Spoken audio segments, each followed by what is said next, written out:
جس میں اپنے گناہ کے لیے خدا پرستانہ دکھ شامل ہو اور سمت کی تبدیلی کا عزم، یعنی اپنے گناہ پر ندامت محسوس کرنے سے زیادہ توبہ کرنے کی ضرورت ہے۔ اپنے گناہ پر غمگین ہونے سے زیادہ توبہ کرنے کی ضرورت ہوتی ہے۔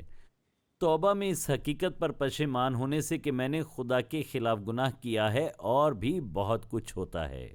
توبہ کرنے میں احساسات کے علاوہ بھی بہت کچھ ہے۔ مثال کے طور پر ایک شخص اپنے گناہ پر پشیمان ہو سکتا ہے کیونکہ اس نے جان لیا کہ اس کے نتائج کیا ہیں۔ وہ اپنے گناہ پر پچھتاوا محسوس کر سکتا ہے کیونکہ کسی اور نے یہ جان لیا۔ وہ خود غرضی کی وجہ سے گناہوں کے لیے غمگین ہو سکتے ہیں کیونکہ انہیں کیسا محسوس ہوا اور انہیں کیسے ظاہر کیا گیا۔ تو جب کوئی کہتا ہے کہ توبہ آپ کے گناہ پر ندامت محسوس کرنا ہے تو ایسا نہیں ہے۔ توبہ گناہ پر غمگین ہونا ہے تو ایسا نہیں ہے۔ توبہ اپنے گناہ پر افسردہ ہونا ہے تو ایسا نہیں ہے۔ یہ سب چیزیں توبہ کا حصہ ہیں مگر یہ توبہ نہیں ہے۔ پرانے عہد نامے میں توبہ کے لیے عبرانی لفظ استعمال ہوا ہے ٹرن۔ جب کوئی شخص اپنے گناہ سے توبہ کرتا ہے تو اس کا ذہن بدل جاتا ہے۔ ذہن کی اس تبدیلی کے نتیجے میں ان کی زندگی میں سمت کی تبدیلی، طرز عمل کی تبدیلی اور رویے کی تبدیلی آتی ہے۔ ورنہ دنیا میں توبہ کا اور کیا مطلب ہو سکتا ہے؟ اس کا مطلب محض دکھ کرنا اور پچھتاوا، کسی ایسی چیز پر ندامت کرنا نہیں جو آپ نے کی یا جو کام آپ نے کیا۔ اب اس کے بہت سے پہلو ہیں جن کے بارے میں ہم چند لمحوں میں بات کریں گے، لیکن اس لفظ کا مطلب ہے پلٹنا، یعنی ذہن کی تبدیلی۔ جب ایک شخص واقعی اور صحیح معنوں میں مسیح کے بارے میں، اپنے گناہ کے بارے میں، اپنی زندگی کے بارے میں حقیقی تبدیلی رکھتا ہے، اگر ان کے ذہن میں حقیقی تبدیلی آتی ہے یہ تسلیم کرتے ہوئے کہ یہ گناہ خدا کے خلاف اور ان کے خلاف ہے، تو کچھ ہوتا ہے۔ تو جب وہ کہتا ہے ہمیں توبہ کی منادی کرنی ہے تو اس کی ایک وجہ ہے کہ خدا چاہتا ہے کہ لوگوں کی زندگیوں میں تبدیلی آئے، کیونکہ گناہ میں رہنا، نافرمانی میں رہنا، بغاوت میں رہنا تباہ کن ہوتا ہے، اور خدا جانتا ہے کہ گناہ کے نتائج کیا ہیں۔ گناہ کے تمام نتائج سے وہ واقف ہے۔ پس توبہ ذہن اور دل کی تبدیلی ہے جس کے نتیجے میں طرز عمل میں تبدیلی اور رویے میں تبدیلی رونما ہوتی ہے۔ اور لوگوں کو گناہ پر فتح نہ ملنے کی ایک بنیادی وجہ یہ ہے کہ وہ بار بار اسی پرانے گناہ کے ساتھ خدا کی طرف آتے ہیں، اور اس سادہ سی وجہ سے ان کی توبہ ہمیشہ ادھوری رہتی ہے اور یہ مکمل توبہ نہیں ہو سکتی۔ اب میں چاہتا ہوں کہ ہم اس شخص کی زندگی میں توبہ کی جگہ دیکھیں جو شخص مسیحی نہیں ہے۔ جو شخص مسیحی نہیں، اس کی زندگی میں توبہ کا کیا مقام ہے، اور پھر ایماندار کی زندگی میں اس کا کیا مقام ہے۔ ہم نے شروع میں دیکھا جب یوحنا منادی کر رہا تھا کہ توبہ کرو، آسمان کی بادشاہی قریب ہے، یسوع بھی اسی کی منادی کرتا ہوا آیا۔ پولس نے کہا خدا چاہتا ہے کہ تمام لوگ ہر جگہ توبہ کریں۔ یسوع نے کہا میں راست بازوں کے لیے نہیں بلکہ گناہ گاروں کے لیے آیا کہ وہ توبہ کریں۔ اب اس نے نجات کیوں نہیں کہا یا ایمان کیوں نہیں کہا؟ کیونکہ اس نے ان اصطلاحات کو اکٹھے استعمال کیا۔ یعنی جب یسوع نے کہا کہ وہ راست بازوں کے لیے نہیں بلکہ گناہ گاروں کو توبہ کے لیے بلانے آیا، تو وہ کہہ رہا تھا زندگی میں تبدیلی کے لیے، گناہوں سے ان کی نجات کے لیے۔ اس لیے ان اصطلاحات کو اکثر اوقات ایک دوسرے کی جگہ استعمال کیا جاتا ہے، جس کا مطلب توبہ ہے یعنی نجات، لیکن ہمیشہ ایسا نہیں ہوتا۔ تو آپ اس کے تناظر میں پڑھیں کہ وہ کیا کہتا ہے اور اس کا اس سے کیا مطلب ہے۔ اب کوئی کہتا ہے ٹھیک ہے میں جانتا ہوں اس نے اسے نجات کے لیے استعمال کیا، لیکن اب ایمان کے اس پورے معاملے کے بارے میں آخر آپ کا کیا خیال ہے؟ ذرا اس بارے میں بتائیں۔ اور بائبل کی ان تمام آیات کے بارے میں آپ کیا کہتے ہیں کہ آپ ایمان سے بچائے گئے ہیں؟ توبہ کا ذکر بھی نہیں کیا گیا جیسے کہ یوحنا کی انجیل ہے۔ ہم نے کہا ایسا نہیں، توبہ کا لفظ وہاں نہیں ملتا۔ ایسا کیوں نہیں؟ سادہ وجہ یہ ہے وہ سمجھتے تھے کہ ایمان اور توبہ ایک دوسرے کے ساتھ چلتے ہیں، یعنی اگر آپ کا ایمان سچا ہے تو آپ کو حقیقی توبہ کرنی پڑے گی۔ مثال کے طور پر جب بائبل کہتی ہے خداوند یسوع پر ایمان لا تو نجات پائے گا، یہ وہی ہے جو پولس رسول نے فلپی کے جیلر سے کہا جب اس نے کہا میں کیا کروں کہ نجات پاؤں۔ اس نے کہا خداوند یسوع مسیح پر ایمان لا تو نجات پائے گا۔ وہ کہہ سکتا تھا ایمان لا اور توبہ کر، لیکن پولس رسول کے ذہن میں وہ دونوں چیزیں بالکل اکٹھی تھیں۔ ان کے بارے میں سوچ بھی نہیں سکتا تھا، اور یہاں مسئلہ یہ تھا کہ وہ شخص خداوند یسوع مسیح پر ایمان لائے۔ اب میں آپ کو ایک لمحے میں اس کی وجہ بتاتا ہوں۔ مثال کے طور پر یوحنا لکھتا ہے، کیونکہ خدا نے دنیا سے ایسی محبت رکھی کہ اس نے اپنا اکلوتا بیٹا بخش دیا تاکہ جو کوئی اس پر ایمان لائے ہلاک نہ ہو بلکہ ہمیشہ کی زندگی پائے۔ اس نے کیوں نہیں کہا ایمان لائے اور توبہ کرے؟ کیونکہ اس کے ذہن میں تھا کہ ایمان اور توبہ ایسے ہی ہیں جیسے توبہ اور نجات ہیں، یہ ایک ہی سکے کے دراصل دو رخ ہیں۔ مثال کے طور پر میرے پاس یہاں پر ایک سکہ ہے اور ہم ایک طرف کہتے ہیں یہ ہیڈ ہے اور دوسری طرف ہم کہتے ہیں کہ ٹیل ہے۔ اگر میں آپ کو یہ سکہ دیتا ہوں اور میں پورا سکہ آپ کو دیتا ہوں تو آپ کے پاس ہیڈ اور ٹیل ہیں۔ آپ کے پاس ہیڈ اور ٹیل کے بغیر سکہ پورا نہیں ہوگا۔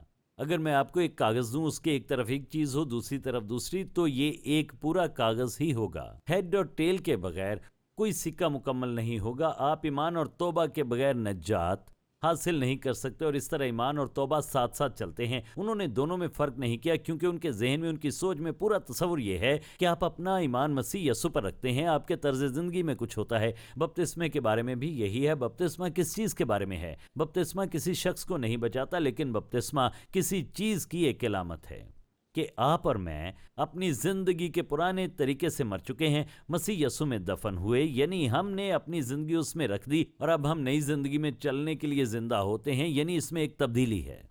اور اسی لیے ہم لوگوں کو بپتسمہ دیتے ہیں، کیونکہ غوطہ دراصل بپتسمے کی ایک بہترین علامت ہے، جو بالکل اس بات کی علامت ہے کہ کیا ہوا۔ ہم پرانے طرز زندگی میں مرتے، مسیح میں دفن ہوتے اور نئی زندگی میں چلنے کے لیے جی اٹھتے ہیں۔ تو جب ایمان کی بات آتی ہے تو اس نے ایمان اور توبہ کیوں نہ کہا؟ دیکھیں، اگر میں واقعی صحیح معنوں میں یسوع مسیح پر ایمان رکھتا ہوں اور یہ تسلیم کرتا ہوں کہ وہ نجات دہندہ ہے، اور تسلیم کرتا ہوں کہ صرف وہی ہے اور میرا گناہ اس کے خلاف ہے، اور ایک دن وہ میرا منصف ہوگا اور میں اسے حساب دوں گا، اگر میں سمجھتا ہوں کہ وہ کون ہے اور اپنے گناہ پر پچھتاتا ہوں اور یہ سمجھتا ہوں کہ گناہ دراصل اس کے اور میرے خلاف ہے، اگر یہ ایک حقیقی ایمان ہے تو ایک حقیقی تبدیلی آئے گی۔ اب ایک لمحے کے لیے اقرار کے پورے تصور کو دیکھیں کہ دنیا میں اقرار کا کیا مطلب ہے۔ اقرار کا مطلب ہے میں بھی یہی کہتا ہوں۔ تو جب میں خدا کے سامنے گناہوں کا اقرار کرتا ہوں تو اس کا مطلب ہے کہ میں اپنے گناہ کے بارے میں اس کے نقطۂ نظر کے ساتھ متفق ہوتا ہوں۔ اس کا مطلب ہے میں اس بارے میں وہی بات کہتا ہوں جو وہ کہتا ہے۔ اب اگر حقیقی اقرار کا مطلب یہ ہے کہ میں اپنے گناہ کے بارے میں وہی کہتا ہوں جو خدا کہتا ہے، تو میں اپنے گناہ کے بارے میں وہی سوچتا ہوں جو خدا سوچتا ہے، میں اسی طرح دیکھتا ہوں جیسے خدا دیکھے گا۔ اگر یہ سچا اقرار ہے تو اس میں توبہ کا عنصر ضرور ہونا چاہیے، کیونکہ اگر میں اسی طرح دیکھتا ہوں جیسے خدا دیکھتا ہے تو وہ اس طرح دیکھتا ہے کہ یہ غلط ہے، یہ خدا کے خلاف ہے، یہ میرے خلاف ہے، اس کے تباہ کن نتائج ہوں گے یا اس کے بہت برے نتائج ہوں گے۔ تو اس لیے جس طرح خدا دیکھتا ہے وہ یہ ہے، یہ خدا کے خلاف ہے، ہمارے خلاف ہے، زندگی کے لیے موضوع نہیں، اس سے چھٹکارا پائیں، اس سے نمٹیں، اس سے دور چلے جائیں۔ اگر میں اس کے پاس آتا اور کہتا ہوں خداوند میں صرف تیرے سامنے اپنے گناہوں کا اقرار کرتا ہوں، تیرا شکر ہو تو نے کہا اگر میں اپنے گناہوں کا اقرار کروں تو تو میرے گناہوں کو معاف کرنے میں سچا اور عادل ہے، خداوند میں اپنے سے مایوس ہوں، یسوع کے نام میں آمین۔ کیا یہ کافی ہے؟ نہیں، ایسا نہیں، کیونکہ میں یہ کر سکتا ہوں، میں سن سکتا ہوں، میں اقرار کے بارے میں زیادہ تر لوگوں کے نقطۂ نظر کے مطابق اقرار کر سکتا ہوں، اس کے بارے میں بہت زیادہ افسوس نہیں ہوتا، اور صرف یہ کہتے ہیں خداوند تو نے کہا اگر ہم اپنے گناہوں کا اقرار کریں تو تو ہمارے گناہ معاف کرنے میں سچا اور عادل ہے، میں اس بات کا اقرار کرتا ہوں خداوند تیرا شکر ہو میں نے یسوع نام میں معافی پا لی۔ یہ دل کی سطح تک نہیں پہنچتا۔ دیکھیں، خدا کو وہ بتانے کے علاوہ جو آپ نے کیا ہے اقرار کے لیے کچھ اور بھی ہے۔ یاد رکھیں، اس کا مطلب ہے متفق ہونا۔ کسی چیز کا اقرار کرنے کا مطلب ہے اس سے اتفاق کرنا۔ تو اگر میں اپنے گناہ کے بارے میں خدا سے متفق ہوتا ہوں تو میں اقرار کرتے ہوئے اس کے پاس آتا ہوں اور اس سے اتفاق کرتا ہوں جس سے وہ نفرت کرتا ہے، اس کے نتیجے کی وجہ سے وہ اس سے نفرت کرتا ہے اور میری زندگی سے نکالنا چاہتا ہے، وہ اس سے نفرت کرتا ہے۔ بطور ایماندار یہ ہمارے لیے ٹھیک نہیں۔ گناہ دراصل اس کے خلاف ہے اور ہمارے خلاف ہے۔ اب جب میں اس کے پاس آتا ہوں اور اقرار کرتا ہوں اور اتفاق کرتا ہوں خداوند یہ تیرے خلاف تھا، یہ میرے خلاف تھا، اس سے تیرا روح رنجیدہ ہوا، تو اسے میری زندگی سے نکالنا چاہتا ہے، پھر میں اس گناہ سے منہ موڑنے کا حقیقی فیصلہ کرتا ہوں، کیونکہ یہی دراصل مکمل توبہ ہے۔ حقیقی توبہ کا مطلب اس لیے افسوس کرنا نہیں کیونکہ میں پکڑا گیا ہوں،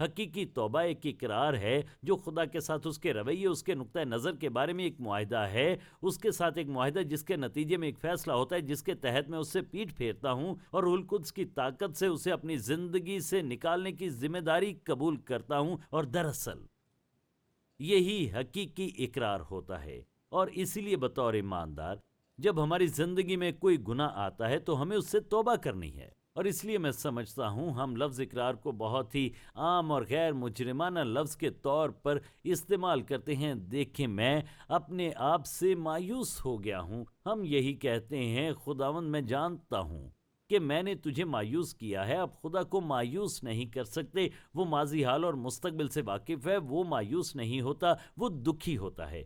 لیکن جو چیز میرے خیال میں اسے سب سے زیادہ رنجیدہ کرتی ہے وہ یہ ہے کہ ہم اس کے پاس آتے ہیں اور بے دلی سے اقرار کرتے ہیں۔ خدا کی نظر میں گناہ گناہ ہے۔ آپ کہتے ہیں کیا خدا تمام گناہوں کو اسی طرح دیکھتا ہے؟ نہیں، ایسا نہیں۔ کچھ گناہ ایسے ہوتے ہیں جو خدا کی نظر میں دوسروں سے بدتر ہیں، لیکن گناہ تو گناہ ہے۔ اور گناہ سے کیسے نمٹنا ہے؟ ہلکے دل سے یہ کہنا نہیں، خداوند میں نے یہ دوبارہ کیا، مجھے افسوس ہے، مجھے یقین ہے تو یسوع کے نام میں معاف کرے گا۔ نہیں، مجھے خدا کے طریقے سے دیکھنے کی ضرورت ہے۔ اگر میں اس سے متفق ہوں تو اس کے نقطہ نظر سے دیکھنا ہوگا۔ اگر میں اسے خدا کے نقطہ نظر سے دیکھتا ہوں تو میں بہت زیادہ ندامت محسوس کروں گا۔ آپ کہتے ہیں آپ خود کو دہراتے ہیں۔ جی بالکل، کیونکہ اتنی زیادہ شکست کی بنیادی وجہ یہی ہے۔ اور لوگ کہتے ہیں میں نے اسے باہر نکالنے کے لیے سالوں اور سالوں سے کوشش کی، میں نے کوشش کی ہے، میں اس کے اقرار کرتا ہوں، لیکن کیا آپ نے اس سے توبہ کی ہے؟ یعنی کیا آپ نے کہا خداوند یسوع مسیح کے نام میں روح القدس کی طاقت سے میں اس سے منہ موڑتا ہوں، میں اسے چھوڑتا ہوں، اس سے دور ہوتا ہوں؟ تو کیا شیطان آپ کو چھوڑ دے گا؟ ایسا نہیں ہے۔ کیا آپ دوبارہ کبھی ناکام نہیں ہوں گے؟ ایسا بھی نہیں۔ لیکن اگر ناکام ہوں گے تو حقیقی طور پر توبہ کریں گے، کیونکہ یہ خدا کے خلاف ہے، آپ کے خلاف ہے، اور خدا اسے آپ کی زندگی میں نہیں چاہتا۔ جلد یا بدیر اور بہت جلد جس چیز سے بھی شیطان نے آپ کو ہراساں کیا ہے، جو بھی عادتیں ہیں، سنیں، خدا آپ کو فتح عطا کرے گا، اور جیت اور فتح فوری دستیاب ہو سکتی ہے اگر ہم واقعی اور حقیقی معنوں میں خدا کے ساتھ چلتے ہیں۔ لیکن بہت سے لوگوں کا رویہ یہ ہوتا ہے، خداوند میں جانتا ہوں میں کمزور ہوں، خداوند تیرا شکر ہو تو سمجھتا ہے کہ میں کامل نہیں۔ ہم کتنی بار یہ سنتے ہیں، خداوند تیرا شکر ہو تو سمجھتا ہے کہ میں کامل نہیں، میں گناہ گار ہوں جو فضل سے بچایا گیا، میں جانتا ہوں تو مجھے سمجھتا ہے اور مجھے معاف کرنے کے لیے تیرا شکر ہو۔ اب غور کریں، غیر ایماندار کی زندگی میں توبہ اس کا نجات پانا ہے، یعنی ایمان اور توبہ نجات کا تجربہ پانا ہے۔ ایک ایماندار کی زندگی میں، سنیں، اس کے ساتھ رفاقت درست رکھنا ہے، اس کی زندگی میں اس کا نجات سے کوئی تعلق نہیں۔ ہم غیر ایماندار کی زندگی میں توبہ کے لحاظ سے سوچتے ہیں اور کہتے ہیں ایسا ہی ہے جو غیر ایماندار کرتے ہیں۔ نہیں، سنیں، نجات کے تجربے میں غیر ایماندار یہی کرتے ہیں، مگر ہم اپنی زندگی کو خدا کے سامنے صاف اور فرمانبردار رکھنے کے لیے یہ کرتے ہیں۔ توبہ خدا پرستانہ غم ہے، میں اسے اس کے نقطہ نظر سے دیکھتا ہوں، میں دیکھتا ہوں یہ اس کے خلاف ہے، یہ خدا پرستانہ دکھ ہے۔ سنیں، تبدیلی میں کافی برا محسوس کرتا ہوں۔ آپ کہتے ہیں آپ بدلتے کیوں نہیں؟ جس وجہ سے لوگ تبدیل نہیں ہوتے وہ یہ ہے کہ وہ اس بارے میں قائل نہیں ہوتے، وہ اس کی وضاحتیں دیتے ہیں۔ حقیقی توبہ کے نتیجے میں رویہ، عمل اور طرز عمل میں حقیقی تبدیلی آئے گی، اور جیسا کہ میں نے پہلے کہا، یہ ہم سب کی زندگی میں ایک جیسا نہیں ہوگا۔ مثال کے طور پر، خدا ہم میں سے ہر ایک کو یا کسی کو ایک ہی بات پر مجرم نہیں ٹھہراتا۔ ہم زندگی کے کسی موڑ پر سزا پانے والے تھے کہ جب ہم بچ گئے، وہ ہمیں آہستہ آہستہ لے جاتا ہے اور روح القدس کے ذریعے ظاہر کرتا ہے کہ یہ ہمارے لیے موضوع نہیں، کیونکہ بعض اوقات ہم سننے کو تیار نہیں ہوتے۔ ایسا نہیں کہ ہم سننا نہیں چاہتے، بلکہ تیار نہیں ہوتے، اور اس طرح خدا اپنے فضل اور محبت اور رحم اور صبر اور تحمل سے ہماری زندگی کو پورے طور پر صاف کرتا ہے۔ خدا کا فضل کیا ہے؟ خدا کا فضل ہم ایمانداروں کے لیے اس کی بخشش ہے جب ہم اس کے خلاف گناہ کرتے ہیں، اور یہ ضروری نہیں کہ یہ کوئی عادت ہو، بلکہ کچھ ایسا ہو جو آپ کی زندگی میں ہوتا ہے، اور ہو سکتا ہے کہ یہ کوئی لالچ ہو یا کوئی آپ کو تنگ کرتا ہو اور آپ کو بہت برا لگتا ہو اور آپ کو صرف غصہ آتا ہے اور آپ جانتے ہیں کہ یہ غلط ہے، لیکن آپ واپس کچھ کہنا چاہتے ہیں۔ پھر کیا ہوتا ہے؟ روح القدس ملامت کرتا ہے کہ یہ تمہارے لیے ٹھیک نہیں، اور اگر یہ حقیقی توبہ ہے تو آپ کہیں گے خداوند مجھے افسوس ہے، یہ میری زندگی کے لیے ٹھیک نہیں، میں اس گناہ سے توبہ کرتا ہوں، خداوند میں اب اپنی زندگی میں ایسا نہیں چاہتا۔ سچی اور مکمل توبہ نہ صرف رویے کی تبدیلی ہے بلکہ یہ طرز عمل اور رویے میں ایک مکمل تبدیلی ہے، اور آپ کو اور مجھے خدا پرست لوگوں سے راست باز زندگی کی توقع رکھنے کا حق حاصل ہے، مگر عدالت کا حق نہیں۔ کوئی تنقید کرتا ہے میں یسوع کے لیے پھلوں کو پرکھتا ہوں، میرا نہیں خیال بائبل میں کوئی ایسی آیت ہے کہ اس نے ہمیں کسی کے پھلوں کو پرکھنے کی نعمت دی ہے۔ وہ یہ کہتا ہے، متی 7ویں باب میں بہت مضبوط بیان ہے، سنیں وہ یہاں پر کیا کہتا ہے۔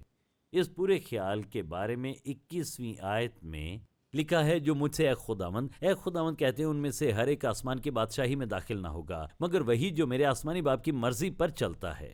خدا کی مرضی کیا ہے؟ خداوند یسوع مسیح کو شخصی نجات دہندہ قبول کریں۔ سنیں، ان کی زندگی میں ایک تبدیلی آتی ہے۔ اس دن بہتیرے مجھ سے کہیں گے کہ اے خداوند کیا ہم نے تیرے نام سے نبوت نہیں کی، اور تیرے نام سے بدروحوں کو نہیں نکالا، اور تیرے نام سے بہت سے معجزے نہیں دکھائے؟ پھر یہاں پر لکھا ہے، اس وقت میں ان سے صاف کہہ دوں گا کہ میری کبھی تم سے واقفیت نہ تھی، اے بدکارو میرے پاس سے چلے جاؤ۔ اے خداوند کیا ہم نے تیرے نام سے عظیم کام نہیں کیے؟ میں تمہیں نہیں جانتا۔ یہ دل کی حالت ہے۔ سنیں، حقیقی نجات کا مطلب ہے رویے کی تبدیلی۔ اس کا مطلب ہے کہ بے اعتقادی سے کہ وہ کون ہے اس پر ایمان لانے تک کہ وہ دراصل کون ہے، اور توبہ اس قدر اہم ہے کہ آپ دونوں کو الگ نہیں کر سکتے، اور وہ تبدیلی لانے والا خدا ہے، اور تبدیلی فوری طور پر اس لمحے واقع ہوتی ہے جب آپ بے اعتقادی سے یسوع مسیح پر بطور شخصی نجات دہندہ ایمان لانے کی طرف آتے ہیں، اور یہ سب سے پہلی بات ہے۔ تو آپ کسے پہلے رکھتے ہیں، تبدیلی کو یا ایمان کو؟ یہ کسی کو بھی پہلے نہیں رکھتے، یہ ایک ہی سکے کے دو رخ ہیں۔ آپ کے پاس نجات کے لیے اقرار اور توبہ ہے۔ جب ایماندار کی بات آئے تو آپ کی اور میری ذمہ داری ہے ہم خدا کو جواب دہ ہیں۔ ہم جو زندگی گزارتے ہیں اس کے لیے خدا کے سامنے ذمہ دار ہیں، اور توبہ ہماری زندگی کا ایک اہم حصہ ہونی چاہیے۔ توبہ کے بغیر اقرار کس کے برابر ہے؟ زیادہ سے زیادہ اقرار اور اقرار اور اقرار، کیونکہ اس سے کوئی تبدیلی نہیں آئے گی۔ یہ توبہ ہے جو اس اقرار میں طاقت پیدا کرتی ہے، کیونکہ دونوں واقعی ایک دوسرے کے ساتھ جڑے ہوئے ہیں۔ اگر یہ ایک حقیقی اقرار ہے تو اس میں توبہ شامل ہوگی، سوچ کی تبدیلی، دل کی تبدیلی، اور پھر طرز عمل کی تبدیلی۔ جب کوئی شخص کہتا ہے دیکھیں میں نے اقرار کیا اور کرتا رہا اور پتہ نہیں مجھے کیوں فتح نہیں ملی، تو کیا آپ نے رک کر یہ کہا کہ خداوند اب یہ میری زندگی میں نہیں رہے گا، میں اس گناہ سے توبہ کرتا ہوں، اور روح القدس کی طاقت سے میں یہاں اور ابھی زندگی میں اس سے دور جانے کا انتخاب کرتا ہوں؟ آپ کہتے ہیں کہ میں کیسے دور جاؤں؟ آپ کے اندر روح القدس کی طاقت ہے جو آپ کو اس سے دور جانے کے قابل بناتی ہے۔ اب غور سے سنیں، یہ گناہ کا ایک فریب ہے، یہ گناہ کا ایک خوفناک فریب ہے جو کہ شیطان کہتا ہے کہ یہ آپ کو کوئی نقصان نہیں پہنچائے گا، 2 بار سے نقصان نہیں ہوگا، 3 بار سے نقصان نہیں ہوگا، 4 سے نقصان نہیں ہوگا، اور ہر کوئی یہی غلطی کرتا ہے، یہاں تک کہ آخر کار یہ آپ کے گرد لپٹ چکا ہوتا ہے، اور آپ خدا کے حضور توبہ کے لیے آتے ہیں، اور آپ کو ایک خوفناک جدوجہد کرنی پڑتی ہے۔ اسی لیے جب آپ اس سے نمٹتے ہیں، جب ہماری زندگی میں گناہ پیدا ہوتا ہے، تو اس سے نمٹنے کا صحیح وقت یہی ہے، اس سے پہلے کہ یہ آپ کی زندگی پر قابض ہو جائے۔ اور کیا ہوتا ہے، زیادہ دیر تک یہ نہیں چل پاتا، کیونکہ آپ نے شیطان کو اپنی زندگی میں بڑی گرفت حاصل کرنے کی اجازت دی۔ کیا خدا اسے توڑ سکتا ہے؟ جی ہاں، وہ یہ کرے گا، جی کرے گا۔ مسئلہ یہ نہیں کہ خدا یہ کر سکتا ہے یا نہیں کر سکتا، مسئلہ یہ ہے کہ کیا میں یہ چاہتا ہوں۔ ایک شخص جو کسی عادت میں مبتلا ہے، سچ تو یہ ہے کہ وہ اس عادت سے لطف اندوز ہوتے ہیں، یہ ان کی زندگی کا حصہ بن جاتا ہے۔ سچ یہ ہے وہ ایک طرف کہتے ہیں خداوند مجھے اس سے بچا، لیکن اندر سے وہ اسے ترک نہیں کرنا چاہتے۔ یہ حقیقی توبہ نہیں، اس سے نمٹنے اور اس سے دور رہنے کے لیے ایک فیصلہ کرنا ہوگا۔ لہٰذا میں آپ کی حوصلہ افزائی کرتا ہوں، اگر آپ نے کبھی بھی یسوع مسیح کو نجات دہندہ قبول نہیں کیا اور آپ اپنی زندگی کو صاف کرنے کے انتظار میں ہیں تو اسے بھول جائیں. یہ آپ کا کام نہیں، خدا خود صاف کرے گا. آپ خدا یسوع مسیح سے اپنے گناہوں کی معافی مانگیں، یہ تسلیم کرتے ہوئے کہ آپ کا گناہ خدا کے خلاف اور خود آپ کے خلاف ہے، اور اس نے اپنے بیٹے یسوع کے وسیلے صلیب پر جان دی، اور اس نے آپ کے گناہ کا پورا قرض چکا دیا. اور جب آپ یہ کہنے کو تیار ہوں گے، ہاں میں ایمان لاتا ہوں کہ یسوع مسیح وہی ہے جو وہ کہتا ہے، آپ اچانک بدل جائیں گے. اچانک تبدیلی آئے گی. میں اپنی زندگی اس کے ہاتھ میں دیتا ہوں. میں اپنے گناہوں کی معافی کے لیے یسوع مسیح پر بھروسہ کرتا ہوں. آپ اپنی زندگی میں ایک ڈرامائی تبدیلی دیکھیں گے، اور یہ تبدیلی فوری طور پر آئے گی اور آپ کی باقی زندگی میں خود کو ظاہر کرتی رہے گی. اگر آپ ایماندار ہیں اور بار بار وہی پرانی چیزیں لاتے ہیں، رات کو سونے سے پہلے یا بیدار ہوتے وقت، یا یہ جو کچھ بھی ہے، خداوند یہ ہے جو تو نے پہلا یوحنا 1:9 میں کہا، میں دوبارہ اس کا اقرار کرتا ہوں، مجھے فتح کیوں نہیں ملتی؟ کیونکہ امکان ہے کہ آپ اس گناہ کی نوعیت، اس گناہ کے نتائج اور اس گناہ کا جس سے آپ دور جانے کا انتخاب کرتے ہیں، ایمانداری سے سامنا کرنے کو تیار نہیں ہوتے. آپ اسے نہ کہنے کا انتخاب کریں، آپ اسے ترک کرنے کا انتخاب کریں. اور عزیزو، اگر آپ اسے ترک کرنے کا انتخاب کرتے ہیں تو خدا کی تمام قدرت آپ کی مدد کے لیے موجود ہے. اگر آپ کو آج کے پروگرام سے برکت ملی ہے تو وزٹ کریں intouch.org پر. پوری دنیا میں مسیح کے ساتھ بڑھتے رشتے میں لوگوں کی رہنمائی کرنا اور مقامی کلیسیا کو مضبوط کرنا in touch doctor Charles Stanley اور ان ٹچ منسٹریز کی پیشکش ہے، اور یہ پروگرام خدا کے فضل، آپ کی دعاؤں اور عطیات سے ممکن ہوا.